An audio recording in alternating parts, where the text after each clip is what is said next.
ಮಾಮೂಲಿ ಕಾಳು ಪಲ್ಯಕ್ಕಿಂತ ಈ ಕಾಳು ಪಲ್ಯ ಐತಲ್ರಿ, ಈ ರೆಸಿಪಿ ಐತಲ್ಲ ಸ್ವಲ್ಪ ಬ್ಯಾರೇನೇ ಐತಿ.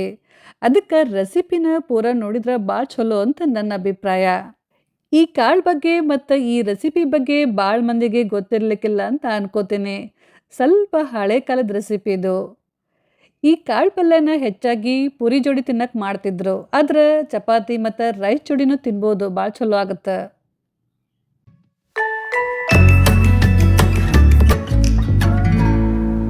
ಇದು ಕರಿ ಬಟಾಣಿ ಕಾಳು ಅಂದ್ರೆ ಕಪ್ಪು ಬಟಾಣಿ. ಇದು ಡ್ರೈ ಬಟಾಣಿ, ಹಸಿದಲ್ಲ. ಬಟಾಣಿ ಕಾಳು ಒಳಗೆ ಇನ್ನೊಂದು ಥರದ ಬಟಾಣಿ ಇದು. 1 ಕಪ್ಪಷ್ಟು ಬಟಾಣಿ ಕಾಳು ತಗೊಂಡು ಸ್ವಚ್ಛಂಗೆ ಒಂದೆರಡು ಸಲ ತೊಳೆದ್ಬಿಟ್ಟು ನೆನೆಸಿಟ್ಟಿದ್ದಾರೆ. ಇದನ್ನ ಕಡಿಮೆ ಅಂದ್ರೂ ಒಂದು 5-6 ತಾಸ್ರೆ ನೆನೆಸ್ಬೇಕು. ಮುಂಜಾನೆ ಒಂದು 5 ಗಂಟೆಗೆ ನಾನು ನೆನೆಯಕ್ಕಿಟ್ಟಿದ್ದೆ ರೀ. ಈಗ ಮಧ್ಯಾಹ್ನ ಒಂದು 12:30 ಆಗೈತಿ. ನೆನೆದ್ಮೇಲೆ ನೋಡ್ರಿ ಇದು ಹೆಂಗಾಗೈತಿ. ಇದು ಈ ಕಾಳು ಐತಲ್ರಿ ಭಾಳ ಬಿರುಸಿರುತ್ತೆ. ಅದಕ್ಕೆ ನಾವು ಎಷ್ಟು ನೆನೆಸ್ತೀವಲ್ರಿ ಪಲ್ಯ ಅಷ್ಟು ಚಲೋ ಆಗುತ್ತೆ. ಒಂದು 8 ತಾಸು ಇದನ್ನ ಆರಾಮ್ ನೆನೆಸಿಡ್ಬೋದು. ಬೇಕಂದ್ರೆ ನೀವು ರಾತ್ರಿ ನೆನೆಸಿಟ್ಟು ಮರುದಿನ ಮಧ್ಯಾಹ್ನ ಮುಂಜಾನೆ ಪಲ್ಯ ಮಾಡ್ಕೋಬೋದು. ಈಗ ಇದನ್ನ ನಾನು ಕುಕ್ಕರ್ನಾಗ ಒಂದು 7-8 ಸೀಟಿ ಹೊಡೆಸ್ತೀನಿ ರೀ. ಕುಕ್ಕರ್ ರೆಡಿ ಆಗೋ ತನಕ ಈ ಕಡೆ ನಾನು ಒಂದು ಕಡಾಯಿ ಬಿಸಿ ಮಾಡೋಕ್ಕಿಟ್ಟು ಒಂದು ದೊಡ್ಡ ಚಮಚದಷ್ಟು ಎಣ್ಣೆ, 1 ಚಮಚದಷ್ಟು ಜೀರಿಗೆ ಮತ್ತು ಒಂದು ದೊಡ್ಡ ಚಮಚದಷ್ಟು ಹವೀಜ ಅಂದ್ರೆ ಧನಿಯಾ ಹಾಕಿ ಒಂದು 5-10 ಸೆಕೆಂಡ್ ಇದನ್ನು ಫ್ರೈ ಮಾಡ್ತೀನಿ.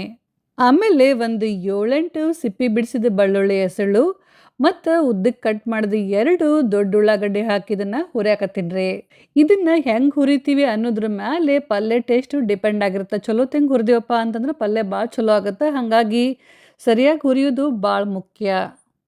ಉಳ್ಳಾಗಡ್ಡಿನ ಒಂದು ಅರ್ಧ ಹುರಿದ ಮೇಲೆ ಈಗ 1 ಕಪ್ಪಷ್ಟು ತುರಿದಿದ್ದು ಒಣ ಕೊಬ್ಬರಿ ಅಂದ್ರೆ ಡ್ರೈ ಕೊಕೊನಟ್ ಹಾಕಿ ಸ್ವಲ್ಪ ಹುರಿಯಾಕತ್ತೀನಿ ರೀ. ಲಕ್ಷ್ಯ ಇರಲಿ, ಈ ರೆಸಿಪಿಗೆ ಒಣ ಕೊಬ್ಬರಿನ ಬಳಸಬೇಕು. ಹಸಿ ಕೊಬ್ಬರಿ ಅಂದ್ರೆ ಫ್ರೆಶ್ ಕಾಯಿ ತುರಿನ ಬಳಸಬಾರ್ದು. ಈ ಪಲ್ಯಕ್ಕೆ ಮಸಾಲೆ ಸಾಮಗ್ರಿ ಮತ್ತು ಖಾರ ಎರಡೂ ಸ್ವಲ್ಪ ಜಾಸ್ತಿನ ಹಾಕ್ತಾರೆ. ಇದು ನನ್ನ ಫ್ರೆಂಡ್ ಹೇಳಿದ ರೆಸಿಪಿ. ಅವ್ರ ಮನ್ಯಾಗ ಅವ್ರ ಕಡೆ ಇದನ್ನು ಜಾಸ್ತಿ ಮಾಡ್ತಾರೆ. ಅವ್ರು ಹೆಂಗೆ ಹೇಳ್ಯಾರ ನೋಡ್ರಿ ಹಂಗೆ ಮಾಡಾಕತ್ತೀನಿ. ನಿಮ್ಗೇನ್ರಿ ಖಾರ ಮತ್ತು ಮಸಾಲೆ ಜಾಸ್ತಿ ಅನ್ನಿಸ್ತಪ್ಪ ಅಂತಂದ್ರೆ ಸ್ವಲ್ಪ ಕಮ್ಮಿ ಹಾಕೋಬೋದು, ನಡಿತೈತಿ. ಹಿಂಗೆ ಎಲ್ಲ ಸಾಮಗ್ರಿನ ಕೆಂಪಾಗೋ ತನಕ ಚಲೋ ತಂಗೆ ಹುರಿದ ಮೇಲೆ ಗ್ಯಾಸ್ ಆಫ್ ಮಾಡಿ ತಣ್ಣಗಾಗೋ ತನಕ ಬಿಡಬೇಕು. ಈ ಕಡೆ ನಮ್ಮ ಕಾಳು ನೋಡ್ರಿ ಎಷ್ಟು ಚಂದ ಬೆಂದಾವು. ಇದ್ರ ಬದಲಿ ನೀವು ಅಂದ್ರೆ ಈ ಕರಿ ಬಟಾಣಿ ಕಾಳು ಬದಲಿ ಹಸಿರು ಬಟಾಣಿ ಕಾಳು ಇಲ್ಲ ಅಂತಂದ್ರೆ ಬೇರೆ ಯಾವ್ದು ಕಾಳು ಬಳಸಿದ್ರು ನಡೀತೈತಿ. ಸೇಮ್ ಇದೇ ಥರ ನೀವು ಪಲ್ಯ ಮಾಡ್ಕೋಬೋದು.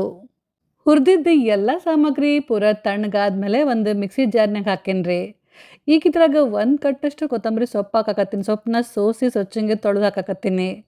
ಇದಕ್ಕೆ ಕೊತ್ತಂಬರಿ ಸೊಪ್ಪು ಸ್ವಲ್ಪ ಜಾಸ್ತಿ ಬೇಕು, ಕಮ್ಮಿ ಹಾಕಕ್ಕೆ ಹೋಗ್ಬೇಡ್ರಿ, ಪಲ್ಯ ಚಲೋ ಆಗೋದಿಲ್ಲ. ಸ್ವಲ್ಪ ನೀರು ಹಾಕಿ ಹಿಂಗೆ ಅಗದಿ ನುಣ್ಣಗೆ ರುಬ್ಕೋಬೇಕು. ಇದನ್ನ ಕಡೆ ಎತ್ತಿಟ್ಬಿಟ್ಟು ಮತ್ತು ಕಡಾಯಿನ ಬಿಸಿ ಮಾಡೋಕ್ಕಿಟ್ಟು ಒಂದು 2-3 ಟೇಬಲ್ ಸ್ಪೂನಷ್ಟು ಎಣ್ಣೆ ಹಾಕಾಕತ್ತೀನಿ ರೀ.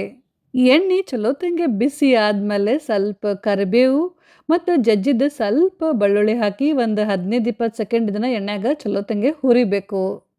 ಆಮೇಲೆ ಈಗ ಕಟ್ ಮಾಡಿದ ಒಂದು ಬಟಾಟಿ ಅಂದ್ರೆ ಆಲೂಗಡ್ಡೆ ಹಾಕಾಕತ್ತೀನಿ ರೀ. ಆಲೂಗಡ್ಡೆ ಸಿಪ್ಪಿ ತೆಗೆದು ಕಟ್ ಮಾಡಿ ಹಾಕ್ರಿ. ಇದು ಹಸಿ ಆಲೂಗಡ್ಡೆ, ಬೇಯಿಸಿಲ್ಲ. ಈ ರೆಸಿಪಿಗೆ ಹಸಿ ಆಲೂಗಡ್ಡೆನ ಬಳಸಬೇಕು. ಬಟಾಟಿನ ಎಣ್ಣೆಗ ಒಂದು 2 ನಿಮಿಷ ಚಲೋ ತಂಗಿ ಹುರಿದ ಮೇಲೆ ರುಬ್ಬಿದ ಮಸಾಲೆ ಹಾಕಿ ಸಣ್ಣ ಉರಿ ಒಳಗೆ ಇದನ್ನು ಒಂದು 2 ನಿಮಿಷ ಹುರಿದ್ರೆ ಸಾಕು. ಯಾಕಂದ್ರೆ ಮೊದಲೇ ನಾವು ಎಲ್ಲ ಹುರಿದಿರ್ತೀವಲ್ರಿ, ಹಾಗಾಗಿ ಭಾಳ ಹುರಿದೇನು ಅವಶ್ಯಕತೆ ಇಲ್ಲ. ಸ್ವಲ್ಪ ಹುರಿದ್ರೆ ಸಾಕು. ರುಚಿಗೆ ತಕ್ಕಷ್ಟು ಉಪ್ಪು, ಒಂದು ಅರ್ಧ ಚಮಚದಷ್ಟು ಅರಿಶಿಣ ಪುಡಿ, ಒಂದು 2 ಚಮಚದಷ್ಟು ಬ್ಯಾಡಗಿ ಮೆಣಸಿನ್ಕಾಯಿ ಖಾರ ಪುಡಿ, 1 ಚಮಚ ಗುಂಟೂರು ಮೆಣಸಿನ್ಕಾಯಿ ಖಾರ ಪುಡಿ, 1 ಚಮಚದಷ್ಟು ಹುರಿದಿದ್ದು ಧನಿಯಾ ಪುಡಿ ಮತ್ತು ಒಂದು ಅರ್ಧ ಚಮಚದಷ್ಟು ಹುರಿದಿದ್ದು ಜೀರಿಗೆ ಪುಡಿ ಹಾಕಿದ್ದನ್ನು ಚಲೋ ತಂಗೆ ಮಿಕ್ಸ್ ಮಾಡಬೇಕು. ಆಮೇಲೆ ಸ್ವಲ್ಪ ಬೆಲ್ಲ ಮತ್ತು ಸ್ವಲ್ಪ ಹುಣಸೆಹಣ್ಣಿನ ರಸ ಹಾಕಾಕತ್ತೀನಿ ರೀ. ಬೇಕಂದ್ರೆ ನೀವು ನಿಂಬೆಹಣ್ಣಿನ ರಸನೂ ಹಾಕೋಬೋದು. ಬೆಂದಿದ್ದು ವಟಾಣಿ ಕಾಳು ಮತ್ತು 1 ಚಮಚದಷ್ಟು ಹುರಿದಿದ್ದು ಗುರೆಳ್ಳು, ಕಾರೆಳ್ಳು ಅಥವಾ ಹುಚ್ಚೆಳ್ಳು ಪುಡಿ ಹಾಕಿದ್ದನ್ನು ಸರಿಯಾಗಿ ಮಿಕ್ಸ್ ಮಾಡಬೇಕು. ಇದು ಆಪ್ಷನಲ್ಲು, ಬೇಡ ಅಂತಂದರೆ ಸ್ಕಿಪ್ನು ಮಾಡ್ಬೋದು. ಇನ್ನೊಂದು ಸ್ವಲ್ಪ ನೀರು ಹಾಕಿ ಸರಿಯಾಗಿ ಮಿಕ್ಸ್ ಮಾಡಿ ಇದ್ರ ಮೇಲೆ ಮುಚ್ಚಿಬಿಟ್ಟು ಮೀಡಿಯಮ್ ಫ್ಲೇಮ್ನಾಗ ಒಂದು 3-4 ನಿಮಿಷ ತನಕ ಇದನ್ನು ಚೆಂದಾಗಿ ಕುದಿಸ್ಬೇಕು. ಲಕ್ಷ್ಯ ಇರಲಿ, ಅವಾಗವಾಗ ಮುಚ್ಚಳ ತೆಗೆದು ಇದನ್ನು ಸ್ವಲ್ಪ ಮೇಲೆ ಕೆಳಗೆ ಚಲೋ ತಂಗೆ ಮಿಕ್ಸ್ ಮಾಡ್ಕೊತಿರ್ರಿ. ಹಿಂಗೆ ಕಾಳು ಮತ್ತು ಆಲೂಗಡ್ಡೆ ಎರಡೂ ಚಲೋ ತಂಗೆ ಮೆತ್ತಗೆ ಬೆಂದಿರಬೇಕು. ಪಲ್ಯ ಸ್ವಲ್ಪ ಗಟ್ಟಿ ಆಗಬೇಕು. ಆವಾಗ ಗ್ಯಾಸ್ ಆಫ್ ಮಾಡಬೇಕು. ಅದಕ್ಕಿಂತ ಮೊದಲು ಪಲ್ಯನ ಒಂದು ಸ್ವಲ್ಪ ಟೇಸ್ಟ್ ಮಾಡಿ ನೋಡಿರಿ. ಖಾರ ಉಪ್ಪು ಎಲ್ಲ ಸರಿ ಐತಿಲ್ಲ ಅಂತ ಚೆಕ್ ಮಾಡಿ ಆಮೇಲೆ ಗ್ಯಾಸ್ ಆಫ್ ಮಾಡಿರಿ.